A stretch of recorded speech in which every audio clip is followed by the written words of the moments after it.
नमस्कार, आप सभी का गोल्डन जीके 21 में। तो फ्रेंड्स, फाइनली अगला सेट प्रैक्टिस लेके आ चुका हूँ आप लोगों के बीच, और ये है सेट नंबर 6। आप इससे पहले वाला टेस्ट नहीं दिए हैं, जाके दीजिए। फुल लेंथ टेस्ट है, और चूँकि आपके एग्ज़ाम में मैक्सिमम क्वेश्चन यहाँ से देखने को मिलेगा। अच्छा, मैं यहाँ पे क्लियर कर दूँ, बहुत सारे फ्रेंड्स का ये था कि सर मैथ्स और रीजनिंग का भी सेट प्रैक्टिस शुरू कर दीजिए। जो पेपर 2 वाला सेक्शन है, आप लोग आपको पता ही होना चाहिए।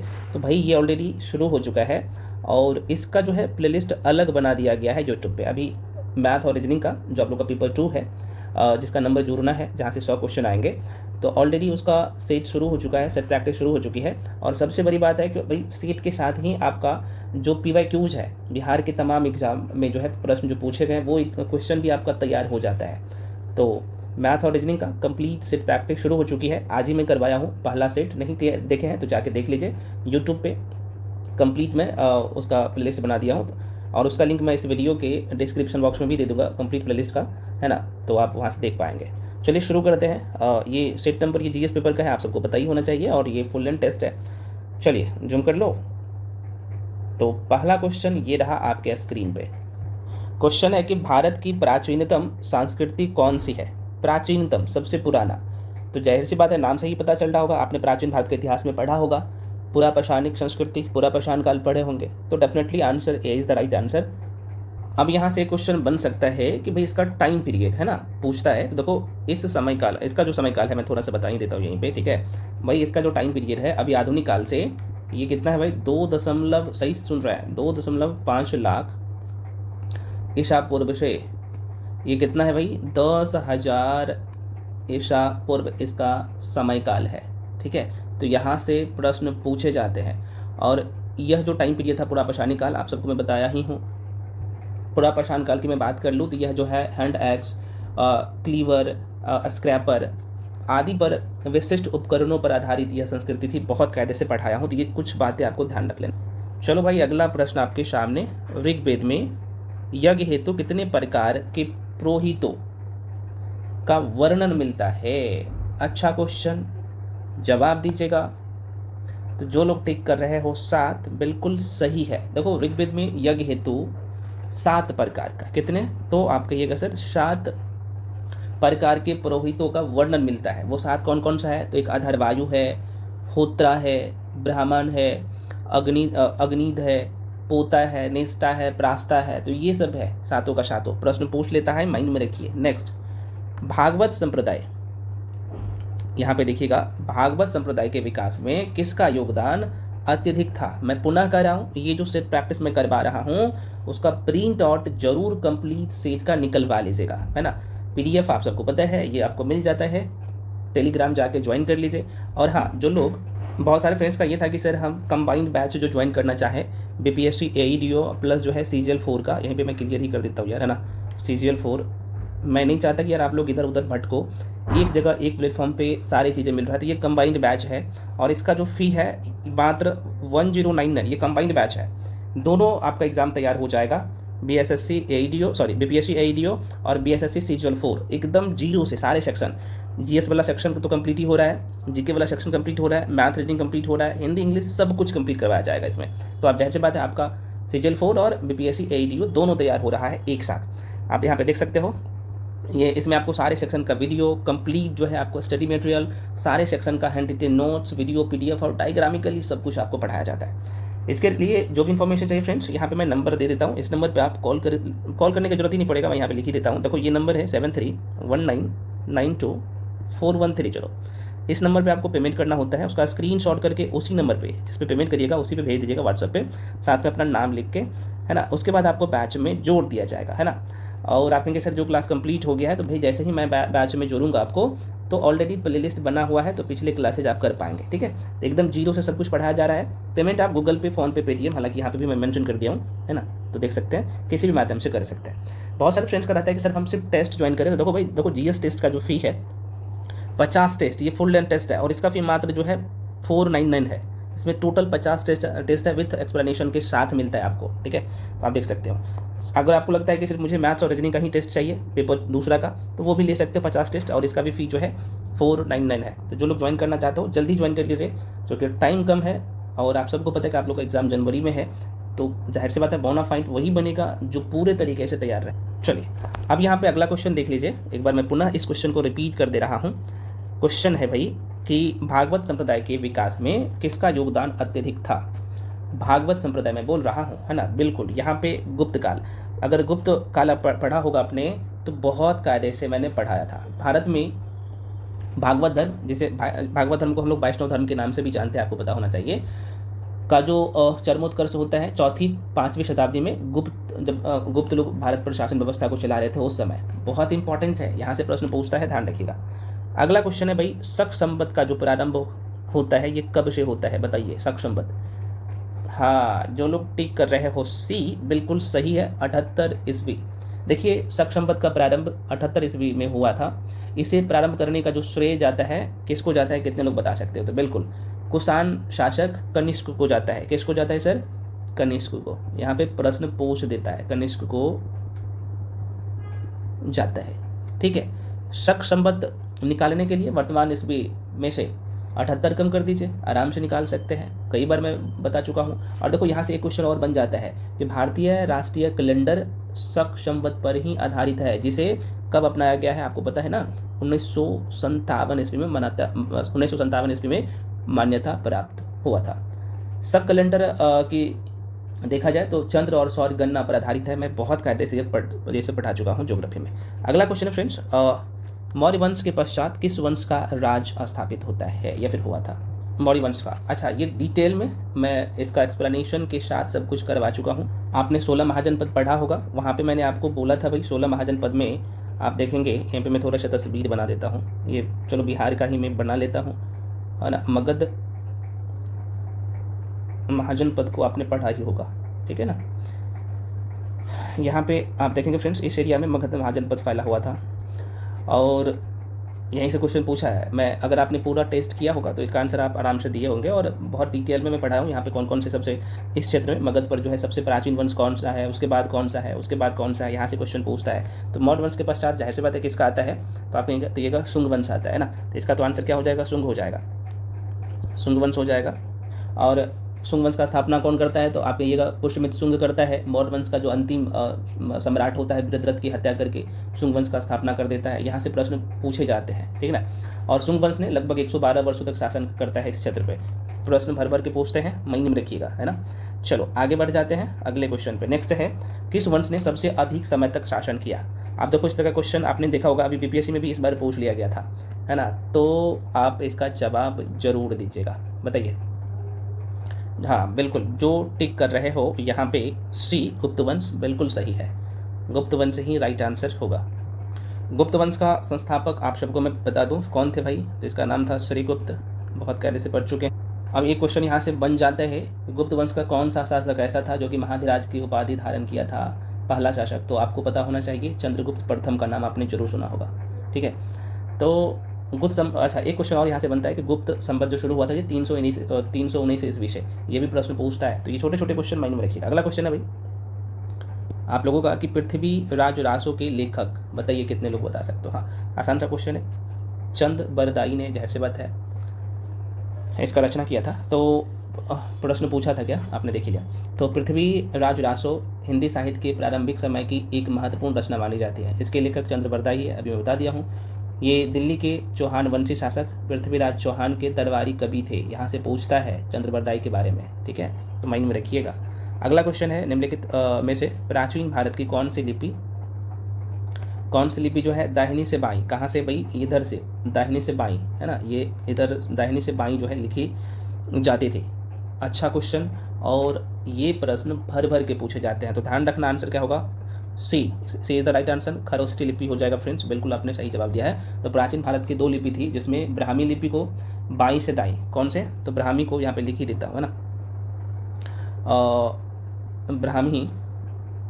ब्राह्मी लिपि की बात कर लो तो ये कहाँ से था सर? तो बाईं से दाईं और लिखी जाती थी। और खरोष्ठी को मैं बात कर लूँ या खरोष्ठी की बात कर लूँ, खरोष्ठी लिपि की, है ना, लिपि की बात कर लूँ तो यह जो है दाईं से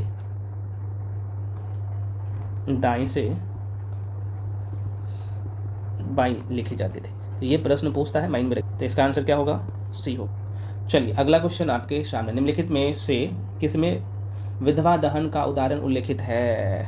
ठीक है भाई, ये विधवा दहन का उदाहरण, हाँ, भानुगुप्त का ईर्न अभिलेख, बिल्कुल ये जो सी टिक कर रहे हैं बिल्कुल सही है। ठीक है, तो सती प्रथा का फ्रेंड्स यहाँ से कई बार प्रश्न ऐसे घुमा के पूछता है कि सती प्रथा का प्रथम अभिलेखीय प्रमाण कहाँ से हमें मिलता है। तो देखो ये 500, इस लाइन को ध्यान रखिएगा, 510 ईस्वी के भानुगुप्त के ईर्न अभिलेख से गोपराज नामक सेनापति की स्त्री, गोपराज सेनापति के की जो है स्त्री की जो है सती होने का उल्लेख मिलता है इसी अभिलेख से, है ना। और इसे विधवा दहन का अभिलेख भी कहा जाता है। तो यहाँ से भर भर के प्रश्न पूछता है भानुगुप्त का ईर्न अभिलेख, ध्यान रखिएगा। अगला प्रश्न है भाई, बौद्ध, हिंदू, जैन शैलकृत गुफाओं का एक साथ कहाँ विद्यमान है? एक साथ ये कहाँ विद्यमान है ना। और बिल्कुल जो लोग यहाँ पे एलोरा टिक कर रहे हैं बिल्कुल सही है। अब यहाँ से प्रश्न पूछता है कि ये आखिर है कहाँ पे। तो एक छोटा सा मैप बना लीजिए, पूरा नहीं बनाने की जरूरत है। यहाँ पे एक गुफा दिखेगा आपको, और एलोरा की गुफा महाराष्ट्र में है। एलोरा महाराष्ट्र के औरंगाबाद से लगभग 25 किलोमीटर के आसपास में, है ना, क्षेत्र में है। तो और यहाँ पे देखा जाए तो कुल 34 शैलकृत गुफाएं हैं, और ये गुफाएं विभिन्न कालों में बनी है। इनमें गुफा संख्या 1 से लेके 12 तक, 1 से लेके 12 तक ध्यान रखना, 1 से लेके 12 तक लिख देता हूँ, है ना, 1 से लेके 12 तक 1 से लेके 12 तक बुद्ध मतलब कि बौद्धों तथा 13 से लेकर 29 तक हिंदू और 30 से लेकर 34 तक जैन से संबंधित है ना। तो यहाँ से प्रश्न पूछते हैं, ध्यान में रखिएगा। लिख तो सब क्या आप बोल दिया हो ना। देखो 1 से लेकर 12, 13 से लेकर 29, 1 से लेकर 12 तक बुद्ध के लिए, बौद्ध धर्म की जो अनुयायी है आप सबको पता होना चाहिए। उसके बाद 13 से 29 तक हिंदू और 30 से लेकर 34 तक जैनियों से संबंधित है। ठीक है, और ये थोड़े थोड़े अंतर पर भी बना है, आपको ये थोड़ा सा पता होना चाहिए। ये प्रश्न पूछ लेता है, माइंड में रखिएगा। अगला क्वेश्चन है मेरे भाई, 18वीं सदी में बंगाल में क्या है वस्त्र उद्योग के पतन के लिए उत्तरदायी कारण था? कौन सा बताइए। हाँ बिल्कुल, जो लोग टिक कर रहे हैं, ब्रिटेन को निर्यात करने वाले माल पर कच्चा तटकर, है ना, जो रॉ मटेरियल का जो टैक्स था ना भाई, वो था। बिल्कुल ये सही हो जाएगा। कलकत्ता में फोर्ट विलियम कॉलेज की स्थापना किया था। कई बार ये क्वेश्चन पूछा गया है। हाँ, ये कौन किया था ये पूछ दिया है। तो फोर्ट विलियम कॉलेज की स्थापना टीपू सुल्तान पर ब्रिटेन के निर्णायक विजय के याद में कौन किया था भाई? वेलेजली का नाम आपने जरूर सुना होगा। जो लोग वेलेजली टिक कर रहे हो, लॉर्ड वेलेजली, ये बिल्कुल सही है, वेलेजली ने किया था। और 1800 ईस्वी में कोलकाता में ये किया गया था। ठीक है, तो ये भी ध्यान रखना। इसकी स्थापना कितने ईस्वी में? तो 1800 ईस्वी में किया गया था लॉर्ड वेलेजली के द्वारा। और देखो इस संस्था की मैं बात कर लूँ ना, तो यह संस्कृत, अरबी, फारसी, बांग्ला, हिंदी, है ना, आदि हजारों पुस्तकों का अनुवाद यहाँ पे हुआ था, इसमें ध्यान रखिएगा इसमें। और यह कोलकाता में स्थित प्राच्य विद्याओं एवं भाषाओं के अध्ययन का प्रमुख केंद्र भी था। यह कॉलेज भारत में आने वाले नए ब्रिटिश युवकों को भारत की ज्ञान, मीमांसा, व्याकरण, संस्कृति ज्ञान में आप सबको पता है कि धार्मिक और प्रशासनिक से जो है परिचित करवाते थे, और इनका प्रमुख केंद्र था। तो बहुत इंपॉर्टेंट है, यहाँ से पूछ देता है क्वेश्चन। अगला क्वेश्चन है मेरे भाई, ऑल इंडिया हरिजन संघ की स्थापना 1932 ईस्वी में किसके द्वारा किया गया था? है ना, बिल्कुल यहाँ पे जो लोग सी टिक कर रहे हो महात्मा गांधी, तो सही है भाई। देखिए 1932 में ऑल इंडिया हरिजन संघ की स्थापना महात्मा गांधी के द्वारा किया गया था। इसका उद्देश्य था सत्य और अहिंसा तरीके से हिंदू समाज में क्या करना, अस्पृश्यताओं के साथ साथ तथा कथित अस्पृश्यों द्वारा सम्मान। अच्छा, यहाँ से क्वेश्चन और पूछे जाते, पता है, डायरेक्टली प्रश्न पूछे जाते हैं, बहुत ज़्यादा टफ करेगा। तो ये ऑल इंडिया हरिजन संघ की स्थापना का उद्देश्य क्या था? तो जाहिर सी बात, आप यहाँ से ऑप्शन में डायरेक्टली रहता है कि अस्पृश्यता का अंत करना। उसके बाद एक ऑप्शन में रहता है कि सभी प्रासंगिक बुराइयों और अक्षमताओं का जो है उन्मूलन करना। तो ये सबको अंत करना इनका मेन उद्देश्य था। ठीक है ना, तो ये प्रश्न पूछता है भाई, ध्यान रखना। ठीक है ना, हरिजन का शाब्दिक अर्थ होता है भगवान के बच्चे। ये कई बार प्रश्न पूछा गया है, ध्यान रखना, यूपीएससी जैसे एग्जाम में। तो हरिजन का मतलब ही होता है भाई, यहाँ पे ध्यान रखना, भगवान के बच्चे। तो प्रश्न पूछे जा सकते हैं कि इसका तात्पर्य क्या होगा हरिजन से। ठीक है, और गांधी जी ने यह नाम उन लोगों को दिया जो उस समय तक अछूत दलित वर्ग के रूप में माने जाते थे। तो यहाँ से तो क्वेश्चन पूछता है भाई, ध्यान रखना। अगला क्वेश्चन है भाई, सत्यार्थ प्रकाश का की जो है रचना की गई थी किसके द्वारा? सत्यार्थ प्रकाश, हाँ बिल्कुल डी है, स्वामी दयानंद सरस्वती के द्वारा। आसान सा क्वेश्चन है भाई, है ना। ये कब किया गया था और कहाँ किया गया था ये भी पूछता है, ठीक है। तो स्वामी दयानंद सरस्वती ने आर्य समाज की स्थापना कहाँ पे करता है? मुंबई में। कितने ईस्वी में? तो आप कहेंगे सर 1875 ईस्वी में। इन्होंने समाज के सिद्धांत का आधार ग्रंथ और सत्यार्थ प्रकाश हिंदी भाषा में लिखा गया था, आपको पता होना चाहिए। यहाँ से प्रश्न भर भर के पूछे जाते हैं, और इनका मृत्यु 1883 ईस्वी में हो गया था, तो थोड़ा सा माइंड में रखिएगा। नेक्स्ट क्वेश्चन है आपके सामने कि निम्नलिखित में किसके द्वारा जो है किसानों को उनकी खेती की ज़मीन से अलग कर दिया गया? अच्छा क्वेश्चन है। और अस्थायी बंदोबस्त आपने पढ़ा होगा, लॉर्ड कॉर्नवालिस के द्वारा लाया गया था। मैं थोड़ा सा यहाँ पे बता देता हूँ। तो ये हालांकि इसका जो आंसर हो जाएगा, कितने लोग दिए हो, इसका जवाब भाई इसका सी हो जाएगा राइट आंसर। देखो, लॉर्ड कॉर्नवालिस द्वारा 1793 ईस्वी में, एक तिथि आपको पता होना चाहिए, तो 1793 ईस्वी में परमानेंट सेटलमेंट सिस्टम जो लागू किया गया था, है ना, जिसे हिंदी में अस्थायी बंदोबस्त कहते हैं। तो इसमें अगर आप यहाँ पे देखेंगे तो इस व्यवस्था में भूमि मतलब ज़मीन का स्वामित्व जमींदारों को दे दिया गया, और किसान भूमिहीन हो गया था, जिनके कारण किसान जमींदारों की जो है दया पर आश्रित हो गए थे। और ये किस किस क्षेत्र में था मैं बता चुका हूँ, बता सकते हो ना भाई? अस्थायी बंदोबस्त कहाँ कहाँ पे लागू किया गया था, इसमें कितने लोग थे, बताया हूँ, आप लोग जरूर अच्छे से किए होंगे। अगला क्वेश्चन है भाई, देखो 1922 से 23 में मुंगेर में किसान सभा का गठन किसने किया था? बताइए। हाँ, जो लोग सी टिक कर रहे हैं, मोहम्मद जुबैर, बिल्कुल सही है भाई। देखो 1922 से 23 में मुंगेर में किसान सभा का गठन मोहम्मद जुबैर एवं श्री कृष्ण सिंह द्वारा जो है किया गया था।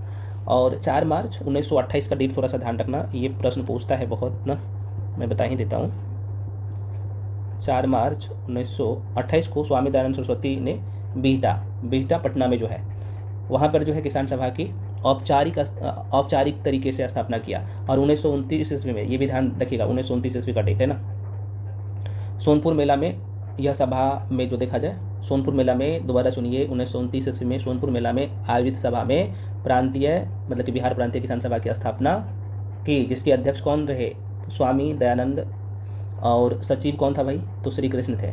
प्रश्न पूछता है। और इसके बाद जो है 1936 में स्वामी दयानंद सरस्वती की अध्यक्षता में लखनऊ में अखिल भारतीय किसान सभा का गठन भी किया गया था। तो इस तरह का क्वेश्चन बार बार पूछे जाते थे। देखो भाई, इसका मैं बार बार कह रहा हूँ, जब मैं पीडीएफ दूंगा ना, डिटेल एक्सप्लेनेशन के साथ मैं पीडीएफ देता हूँ, तो वहाँ से रिवीजन मेरे भाई कर लेना, ठीक है, तभी आपको फ़ायदा मिलेगा। फ़ायदा क्या मिलेगा? क्वेश्चन यहीं से आना है, ठीक है, मैं बार बार कह रहा हूँ। अगला क्वेश्चन है, सन 1938 ईस्वी में भारतीय राष्ट्रीय कांग्रेस के अध्यक्ष निर्वाचित हुए। 1938 का मैं बात कर रहा हूँ, बिल्कुल बी हो जाएगा। सुभाष चंद्र बोस का नाम आपने जरूर सुना होगा। देखिए, भारतीय राष्ट्रीय कांग्रेस का 1938 में कितने नंबर का अधिवेशन हुआ था सर? तो आप कहेंगे सर 91 नंबर का अधिवेशन हुआ था, ठीक है। और यह जो है हरिपुरा, जो कि गुजरात में है, अगर आप मैप देखेंगे तो इस क्षेत्र में यह अधिवेशन हुआ था, हरिपुरा में, जिसके अध्यक्ष सुभाष चंद्र बोस थे। और इसी अधिवेशन में राष्ट्रीय योजना समिति का गठन किया गया था, जिसके अध्यक्ष के रूप में पंडित जवाहरलाल नेहरू को नियुक्त किया गया था। और मौलाना अबुल कलाम आज़ाद 1940 ईस्वी में 53वां अधिवेशन का जो है अध्यक्षता किया था। जेपी कृपलानी आप सबको पता है 1946 में 54वां अधिवेशन की अध्यक्षता किया था।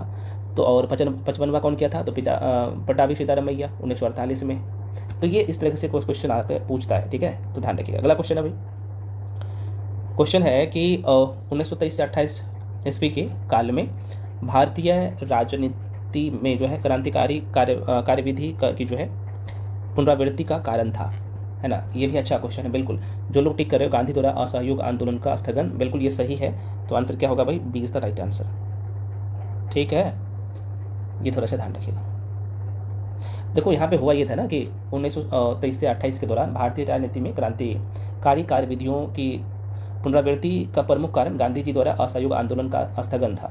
असहयोग आंदोलन की इस असफलता ने देखा जाए तो युवकों को निराश कर दिया था, और इन्हें लगने लगा कि भाई अब हिंसा के द्वारा ही स्वतंत्रता प्राप्त की जा सकती है। यहाँ के लोगों को लगा, खासतौर पे जो युवा वर्ग के लोग थे उन्हें, तो इसलिए वे क्रांतिकारी गतिविधियों की ओर उन्मुख हो गया था, ठीक है। तो ये प्रश्न बेसिक सा नहीं है, अच्छे क्वेश्चन है, और डीप में पढ़ोगे तभी ये इस तरह का क्वेश्चन बना पाओगे। अगला क्वेश्चन है भाई आपके सामने, अगस्त 1932 में रेमजे मैकडोनाल्ड के जो है सांप्रदायिक पंचायत के द्वारा पहली बार एक पृथक निर्वाचन समूह बनाया गया, बताइए। हाँ, अछूतों के लिए, बिल्कुल ये सही है भाई। और ये किसके द्वारा किया गया था आपने देख ही लिया। अगला क्वेश्चन है, पिट्स इंडिया एक्ट ब्रिटिश संसद द्वारा कब पारित किया गया था, पास कब हुआ था? हाँ बिल्कुल, ये भी आंसर फ्रेंड्स सी हो जाएगा 1784 ईस्वी में। वेरी वेरी इंपॉर्टेंट है। फिट्स इंडिया एक्ट आया था 1784 ईस्वी में। देखो, ब्रिटिश संसद ने कंपनी के ऊपर अपने प्रभाव को और मजबूत करने के लिए या फिर और मजबूत करने के उद्देश्य से 1784 ईस्वी में पिट्स इंडिया एक्ट पारित किया गया, जिसमें कंपनी के व्यापारिक और राजनीतिक क्रियाकलाप को एक दूसरे से अलग किया गया था। आपने भारत का संवैधानिक विकास पढ़ा होगा, पोल साइंस में डुबा डुबा के मैं पढ़ाया हूँ, तो आपने देखा ही होगा। अगला क्वेश्चन है, देखो भाई, यौगिक K2O का सही नाम क्या है? हाँ, आपको पता ही होगा ना कि भाई देखो, ये पोटेशियम और ओ से ऑक्साइड हो जाएगा। तो देखो, इस तरह का क्वेश्चन ये पूछता है। मैं नहीं बोलता हूँ कि कुछ क्वेश्चन आप देखो आसान है, तो कई बार ना क्वेश्चन आता है, सही क्वेश्चन पूछे गए हैं और आगे भी आपको पूछे जाएंगे, तो ध्यान रखिएगा। अब देखो, मैं गलती करते हूँ ना, मैंने बोला हो पोटेशियम ऑक्साइड और ऑक्सीजन मेंशन करते हूँ, ये आंसर हो जाएगा, पोटेशियम ऑक्साइड हो जाएगा। चलिए फ्रेंड्स, अगला क्वेश्चन है, निम्नलिखित में से कौन सा एक रेडियोधर्मी तत्व, मैं क्या बोला हूँ, रेडियोधर्मी तत्व द्वारा उत्सर्जित धनात्मक रूप से आवेशित कण है? हाँ बिल्कुल, यहाँ पे अल्फा किरण हो जाएगा। Alpha Kiran is the right answer. ठीक है, चलो अगला क्वेश्चन है भाई, आधुनिक परमाणु प्रतीक पर आधारित, थोड़ा सा इसे सही कर लीजिएगा, आधुनिक परमाणु प्रतीक, ये डाइस पर होगा। ठीक है, यहाँ पे लिख देता हूँ, आधुनिक परमाणु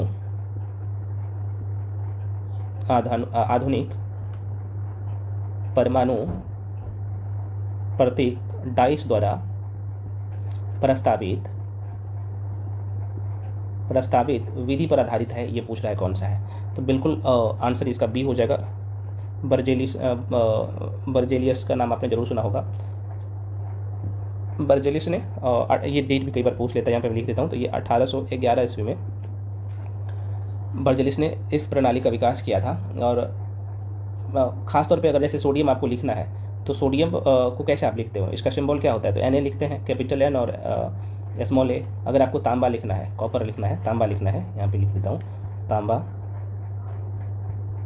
लिखना है मेरे भाई। अरे भाई, तांबा ऐसे होता है, तांबा, तो ऐसे हम लोग शॉर्ट फॉर्म में Cu लिखते हैं कैपिटल से। अगर कार्बन लिखना है तो कैपिटल C लिखते हैं। तो ये सिंबल किसने दिया था? बर्जेलियस ने इन चीज़ों का विकास किया था। यही पूछ रहा है, आसान सा क्वेश्चन है। अगला क्वेश्चन है, दांतों को साफ करने के लिए उपयोग में जो पाउडर या पेस्ट लेते हैं, इनमें कौन सा स्वभाव होना चाहिए, उसमें कैसा स्वभाव होना चाहिए, यही पूछ रहा है। बिल्कुल ये क्षारीय होना चाहिए। बिल्कुल आंसर क्या होगा भाई? बी। वायु में कौन सी नोबेल गैस नहीं होता है? तो जैसे बताया, रेडॉन नहीं होता है ना, तो बिल्कुल। अब देखो, थोड़ा सा यहाँ से क्वेश्चन पूछता है, तो वायु में सबसे ज़्यादा नाइट्रोजन होता है, आपको पता होना चाहिए फ्रेंड्स, है ना, सबको पता ही है। नाइट्रोजन है, कितना है भाई? 78% है। उसके बाद ऑक्सीजन है, ऑक्सीजन कितना है सर? तो 20.29 है ये प्रतिशत, दोनों प्रतिशत। कार्बन डाइऑक्साइड कितना है भाई? तो यहाँ पे CO2 लिख लीजिए, कितना है? तो आप कहिएगा सर 0.03%। ये जल वाष्प कितना है सर? जल वाष्प जो है कितना है? तो 0.4%। इस तरह का क्वेश्चन पूछते हैं। नोबेल गैस में देखा जाए तो नोबेल गैस की मैं बात कर लूँ तो यह जो है 0.95% है। उसके बाद धुलकन है। नोबेल गैस में argon, neon, krypton, xenon, helium, radon होते हैं। ठीक है, तो उसमें क्या वायुमंडल में कौन नहीं पाया जाता है? तो रेडॉन नहीं पाया जाता है। प्रश्न पूछता है, भर के महीने में रखिएगा। अगला क्वेश्चन है मेरे भाई, कि मच्छर भगाने वाली दवाओं में सक्रिय रसायन है कौन सा? बताइए। हाँ बिल्कुल, यहाँ पे जो लोग ए टिक कर रहे हो, एलिथ्रीन, बिल्कुल ये सही है। नेक्स्ट है, खाना बनाने में प्रयोग की जाने वाली गैस मुख्यतः है कौन सा? है ना, तो सबको पता है भाई ये कौन सा है ना। खाना बनाने में प्रयोग की जाने वाली गैस मुख्यतः है ना, मीथेन। देखो, खाना बनाने में प्रयोग की जाने वाली गोबर गैस में मुख्यतः मीथेन होता है। गोबर गैस का यहाँ पे चर्चा हुआ था, ठीक है, तो उसमें मीथेन होता है भाई, ध्यान रखना। अगला क्वेश्चन है, सभी कार्बनिक यौगिक का एक प्रमुख अवयव होता है। कितने लोग बताइएगा इसका आंसर? तो बिल्कुल इसका भी आंसर सी हो जाएगा फ्रेंड्स, कार्बन हो जाएगा, ठीक है ना। अगला क्वेश्चन, प्रेशर कुकर में खाना पकाने में कम समय लगता है क्योंकि? तो इसलिए कम समय लगता है, यह पानी का क्वथनांक को बढ़ाता है, ठीक है ना। अगला क्वेश्चन, निम्नलिखित में से कौन सा समूहक ड्रग है? समूहक मैं बोल रहा हूँ, समूहक ड्रग कौन सा है? कितने लोग इसका जवाब दीजिएगा? बिल्कुल यहाँ पे ए हो जाएगा, लियोमिनॉल जो है ना, ये क्या है? तो आप कहिएगा समूहक ड्रग है। ऐसी दवाइयाँ जो कृत्रिम नींद लेने में सहायक होता है, ऐसी दवाइयाँ जो कृत्रिम है ना, नहीं नींद का गोली बहुत सारे लोग खाते हैं, तो उसी को तो हम लोग कहते हैं समूहक दवाई, है ना। और जो मीनाल की मैं बात कर रहा हूँ ना, तो यह एक समूहक दवा है। और इसी तरह जो है सेकेनॉल भी एक सेकोनॉल, अच्छा सेकेनॉल भी रहता है, सेकोनॉल ऑप्शन में है नहीं है, सेकेनॉल यहाँ पे लिख ही देता हूँ। सेकोनॉल जो है ना, ये भी समूहक दवा है, नींद की गोली है, और ये दोनों थोड़ा सा ध्यान रखिएगा। नेक्स्ट है भाई, गीत गोविंद की रचयिता कौन था? हाँ जयदेव, बिल्कुल सही टिक कर रहे हो भाई। नेक्स्ट है शेख बहाउद्दीन जकरिया के संप्रदाय के थे। आसान क्वेश्चन ही आप गलत करते हैं। हाँ सुहरावर्ती संप्रदाय, बिल्कुल सही होगा। नेक्स्ट, निम्नलिखित में से किस सुल्तान ने पहले हजरत आला की उपाधि अपनाई, बाद में सुल्तान की? वेरी वेरी इंपॉर्टेंट है। कौन हो जाएगा? शेरशाह सूरी। हाँ जो लोग शेरशाह सूरी टिक कर रहे हो बिल्कुल सही हो आप। अगला क्वेश्चन है, मैं फ्रेंड्स बार बार कह रहा हूँ, इसका पीडीएफ यार प्रिंट आउट करवा लेना, बहुत अच्छा क्वेश्चन है, और क्वेश्चन इसका एक्सप्लेनेशन और इम्पॉर्टेंट है, तो प्रिंट आउट करवा के मल्टीपल टाइम रिवीजन कर लेना इसका एक्सप्लेनेशन का। क्वेश्चन यहाँ पे आपको दिख रहा होगा आसान, लेकिन इसका एक्सप्लेनेशन जो देखोगे ना, बहुत उम्दा तरीके से करवाया गया है ना। चलो भाई अगला क्वेश्चन है आपके सामने। क्वेश्चन है कि मुगल चित्रकला किसके नेतृत्व में अपने शीर्ष बिंदु पर थी? तो जहांगीर के समय में, बिल्कुल सही है भाई। अगला क्वेश्चन है, फतेहपुर सिकरी स्थित प्रसिद्ध बुलंद दरवाज़ा जामी मस्जिद का है ना कौन सा प्रवेश द्वार है? ठीक है, बिल्कुल सही हो जाएगा, दक्षिणी हो जाएगा। नेक्स्ट है, कोस मीनार है। क्या है कोस मीनार? तो एक जो है दूरी निर्धारक है, बिल्कुल यहाँ पे हो जाएगा एक दूरी निर्धारक। अगला क्वेश्चन फ्रेंड्स, ये भी क्वेश्चन आपने किया है पहले भी, इसलिए मैं कह रहा हूँ सीट आप अगर पहले प्रैक्टिस किए होंगे ना, तो ये सब क्वेश्चन वही क्वेश्चन रिपीट मिले होंगे जो बार बार एग्जाम में रिपीट होता है। ठीक है, तो मत्स्येंद्रनाथ द्वारा स्थापित संप्रदाय का नाम क्या था? ठीक है, ये क्वेश्चन है, तो बिल्कुल यहाँ पे क्या होगा? योगिनी कौल हो जाएगा, ठीक है ना, योगिनी कौल। हाँ अगला क्वेश्चन है भाई, किसने भारत में सूफी के चिश्ती संप्रदाय की स्थापना की थी? तो मोइनुद्दीन होगा ना, मोइनुद्दीन होगा, sorry Moinuddin Chishti right answer हो जाएगा। और ख्वाबा इसका नाम था, ख्वाजा मोइनुद्दीन चिश्ती का जन्म 1143 ईस्वी में पूर्व पर्शिया के जो है सिस्ताना क्षेत्र में हुआ था। इसके बारे में डिटेल में चर्चा किया हूँ, ध्यान रखिएगा। अगला क्वेश्चन है, तराई के द्वितीय युद्ध में निम्नलिखित में से कौन सा भारतीय शासक पराजित हुआ था? है ना, द्वितीय मैं बोल रहा हूँ, द्वितीय युद्ध में, यहाँ पे देखिएगा बिल्कुल, यहाँ पे पृथ्वीराज चौहान। और देखो ये जो युद्ध हुआ था आप सबको पता ही होना चाहिए, 1192 ईस्वी में प्रश्न पूछता है किसके बीच में हुआ था? तो पृथ्वीराज चौहान और मोहम्मद गौरी के मध्य लड़ा गया था, है ना, ध्यान रखिएगा। तो जिसमें मुस्लिमों का क्या हुआ था? विजय हुआ था, और राजपूतों की हार हुई थी। तो पृथ्वीराज चौहान राजपूत थे, उसका हार हुआ था यहाँ पे। निम्नलिखित में किसके द्वारा जो है विजयनगर राज्य की स्थापना किया गया है? तो हरिहर एवं बुक्का दोनों भाई थे भाई, आप सबको पता ही है। आगे बढ़ जाए, अगला क्वेश्चन है, जम्मू और कश्मीर राज्य के विभाजन के बाद बने केंद्र शासित प्रदेश की अपनी कोई, आप देखेंगे यूटी यूनियन टेरिटरी जो है, कोई विधायिका नहीं है, किसका नहीं है ये पूछ रहा है। बहुत अच्छा क्वेश्चन है, बिल्कुल। कितने लोग बताइएगा इसका आंसर? मैं नहीं बताऊंगा इसका।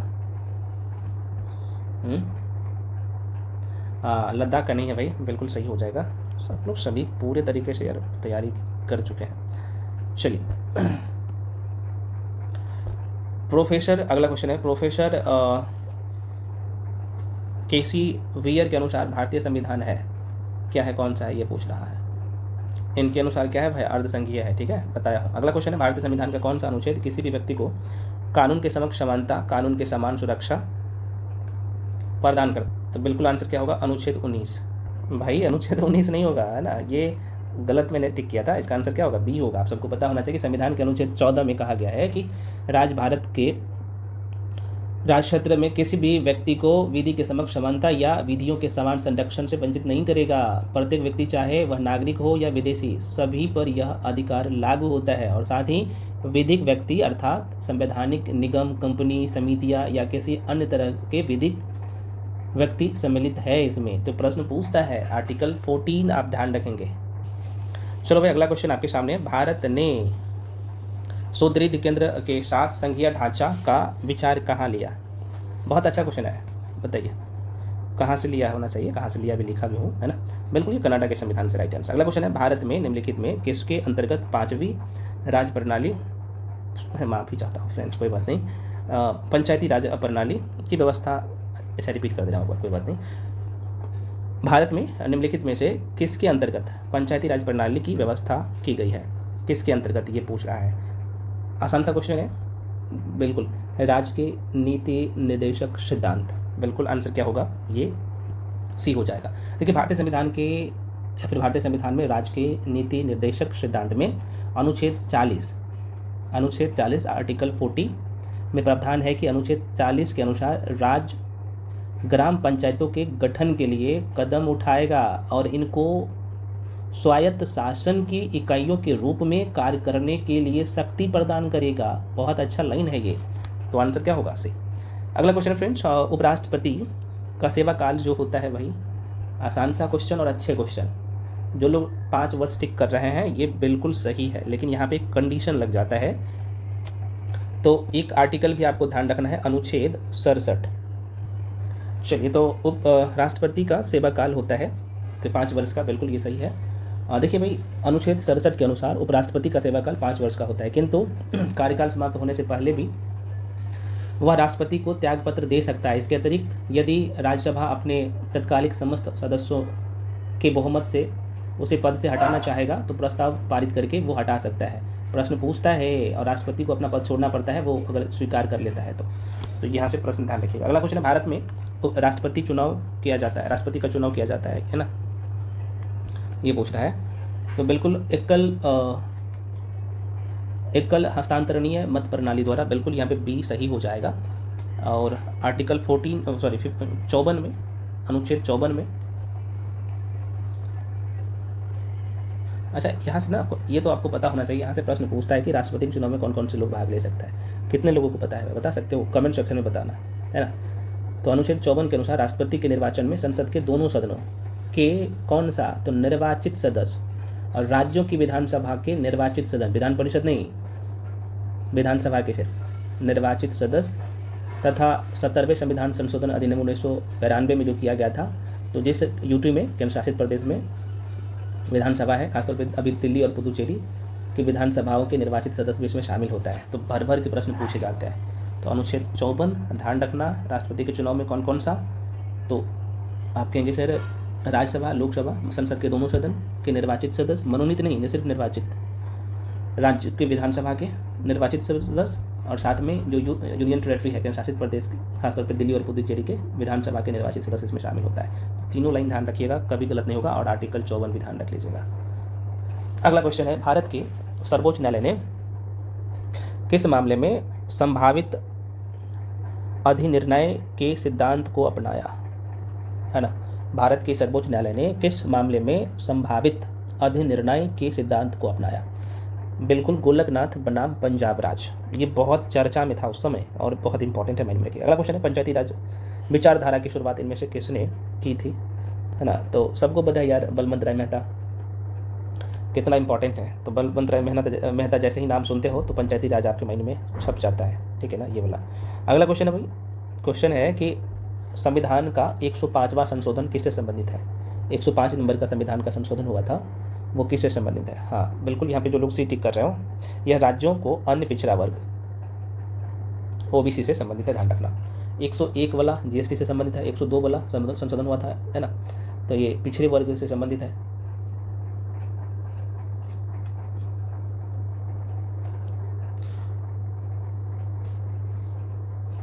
और 103 वाला ईडब्ल्यूएस से संबंधित है। अगला क्वेश्चन है भाई, भौगोलिक क्षेत्र की दृष्टि से भारत के निम्न जिलों में कौन सा जिला सबसे बड़ा है। भौगोलिक क्षेत्र मतलब कि क्षेत्रफल की दृष्टि से पूछा है, जनसंख्या की दृष्टि से नहीं। तो कच्छ जिला, जो कि आप सबको पता है, आंसर हो जाएगा कच्छ, लेह, जैसलमेर, बीकानेर, या उसके बाद ये आएगा।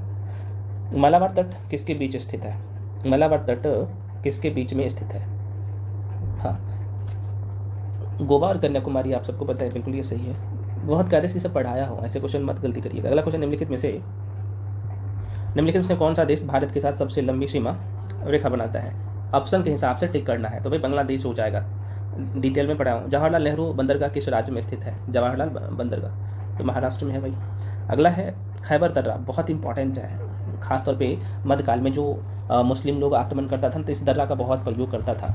बताओ बिल्कुल यहाँ पे खैबर दर्रा निम्नलिखित में से किन दो शहरों के बीच को जोड़ता है, ठीक है, ये पूछ रहा है खैबर दर्रा। तो काबुल और इस्लामाबाद, बिल्कुल ये काबुल और इस्लामाबाद राइट आंसर हो जाएगा। समुद्र तल पर जो है पृथ्वी के केंद्र के सबसे निकट स्थान कौन सा है? तो उत्तरी ध्रुव, आपने बहुत कायदे से किया है, ये उत्तरी ध्रुव है, ये दक्षिणी ध्रुव है, ये 0 डिग्री अक्षांश रेखा है, जिसे भूमध्य रेखा कहते हैं। चलो भाई अगला क्वेश्चन बढ़ जाते हैं। अगला क्वेश्चन पे, दक्षिण अमेरिका की सबसे बड़ी नदी कौन सा है? हाँ, दक्षिण अमेरिका महाद्वीप है भाई, ध्यान रखना। तो अमेजन।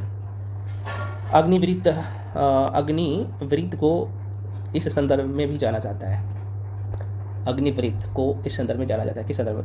जाहिर से बात है, यह एक सक्रिय ज्वालामुखी है। अगला क्वेश्चन है, प्रशांत महासागर के तटीय क्षेत्रों के नवीन जलवलयकृत पर्वत श्रेणी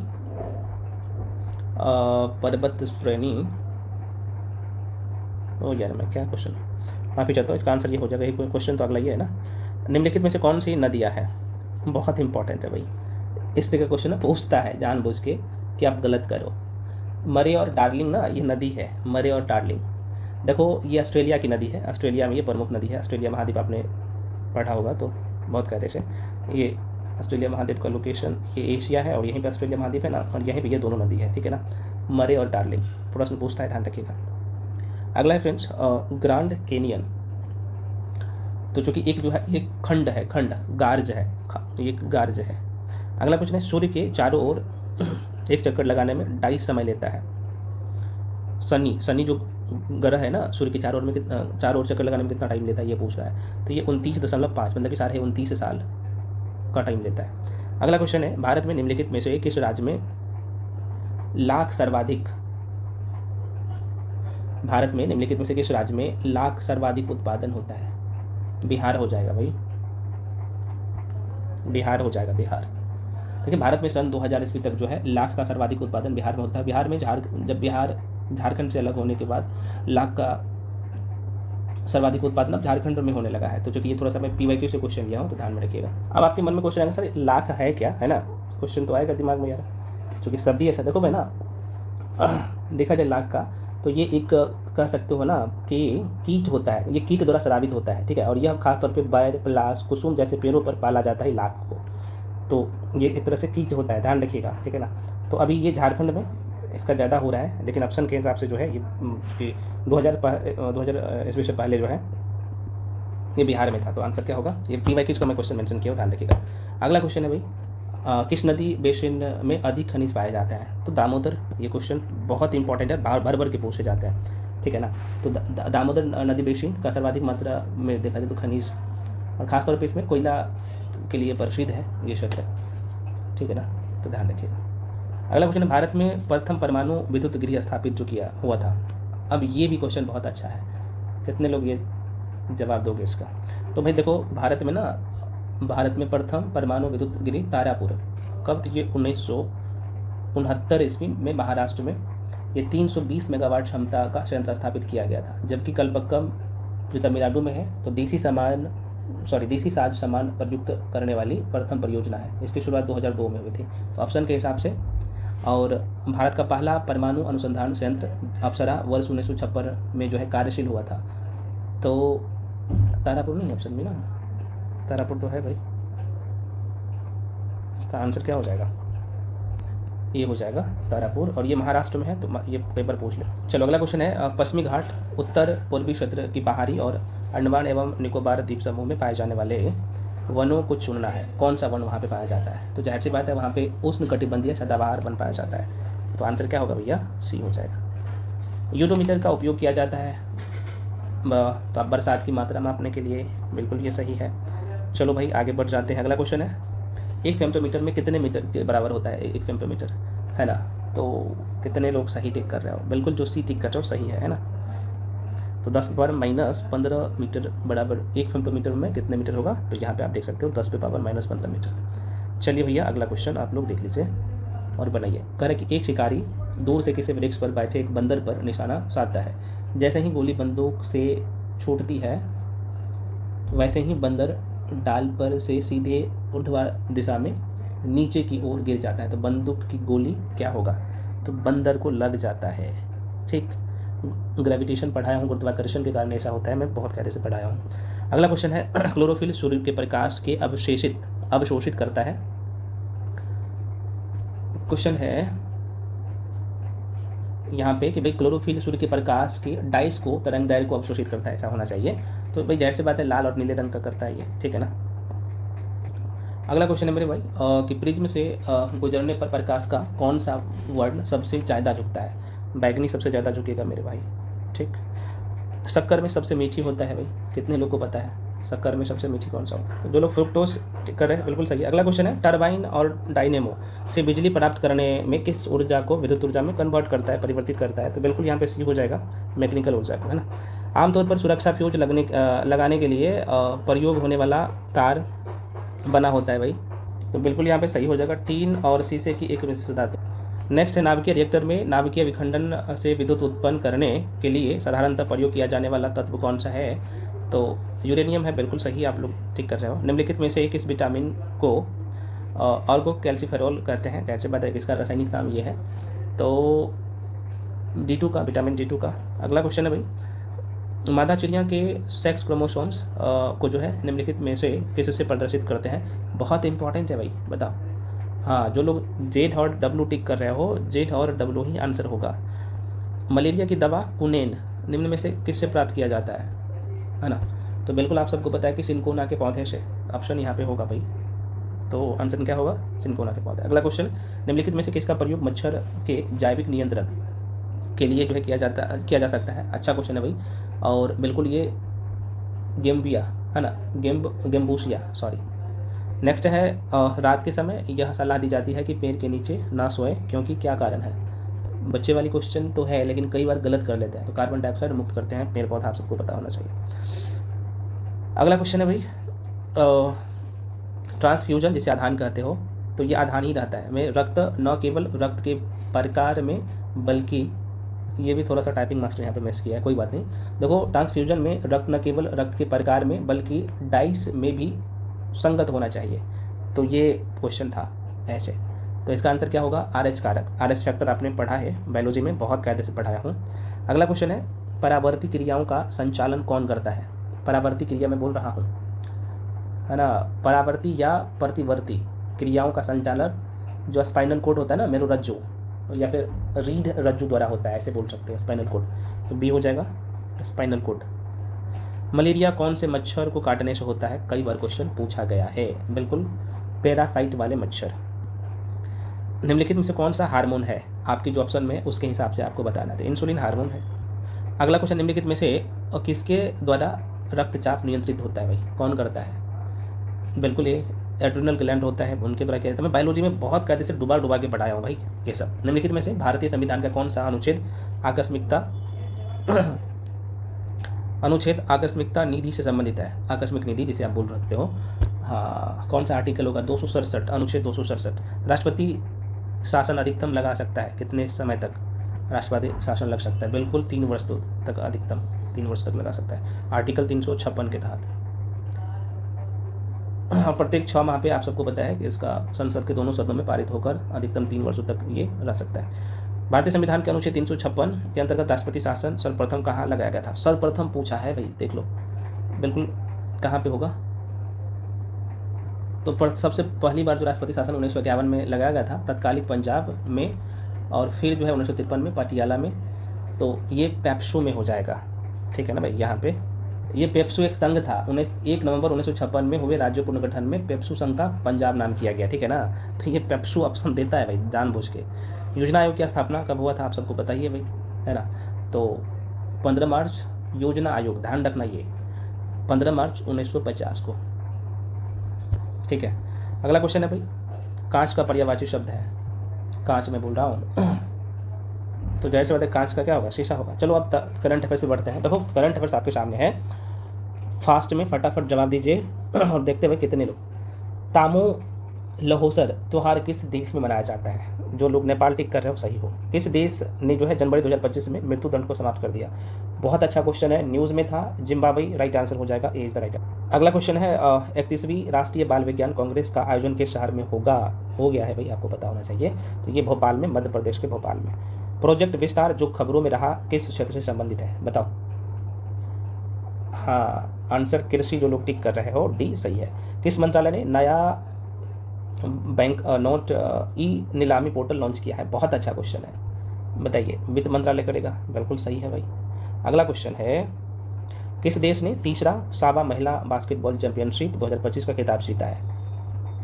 हाँ, ये भारत ने ऐसा काम किया है, भारत ने किया है, ठीक है ना। समाचारों में रही नीपर नदी, बहुत इंपॉर्टेंट है फ्रेंड्स, और किस महाद्वीप में स्थित है नीपर नदी? अभी ये चर्चा में था, यूरोप महाद्वीप में है, ठीक है। मैं पुनः कह रहा हूँ, बार बार कह रहा हूँ, PDF दूंगा, प्रिंट आउट करवा के रिवीजन कर लेना मेरे भाई। विश्व ऑडियो विजुअल एवं जो है मनोरंजन शिखर सम्मेलन का आयोजन किस भारतीय शहर में किया जा रहा है, ठीक है।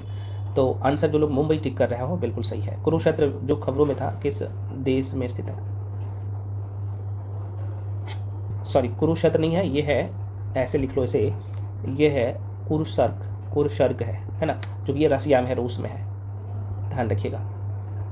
अगला क्वेश्चन है सर आप लोगों के लिए, PM अभीम योजना, इसका नाम ही है PM अभीम योजना का प्राथमिक उद्देश्य क्या है?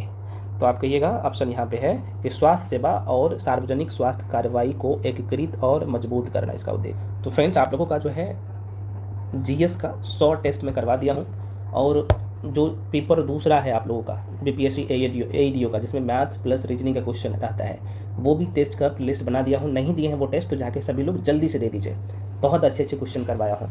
और आप लोग कमेंट सेक्शन में बताइए कि भाई 100 में आपके कितने नंबर आ रहा है। वीडियो को आप लोग क्या करिए, लाइक कर दीजिए, थोड़ा सा चैनल को सब्सक्राइब कर लीजिए, नहीं किया है तो। अब ये कंटिन्यू टेस्ट चलेगा, ठीक है ना फ्रेंड्स। मिलते हैं अगले वीडियो में, सभी लोग टेलीग्राम जाके ज्वाइन कर लीजिए, PDF प्रोवाइड करवा देता हूँ। करंट अफेयर्स का सीरीज़ यूट्यूब पे फ्री में करवाने वाला हूँ, काम कर रहा हूँ, लगभग सारे काम हो ही गया। हैंडरिटन नोट्स जिसमें प्रतियोगिता दर्पण क्रॉनिकल मैगजीन का कंपाइलेशन रहता है, और करंट अफेयर्स के लिए तो ये सर्वोत्तम है ही, हालांकि सारे सब्जेक्ट के लिए सर्वोत्तम ये प्लेटफॉर्म है, लेकिन भाई करंट अफेयर्स में बहुत और उम्दा तरीके से काम किया जाता है। तो मिलते हैं अगले वीडियो में, तब तक के लिए जय हिंद।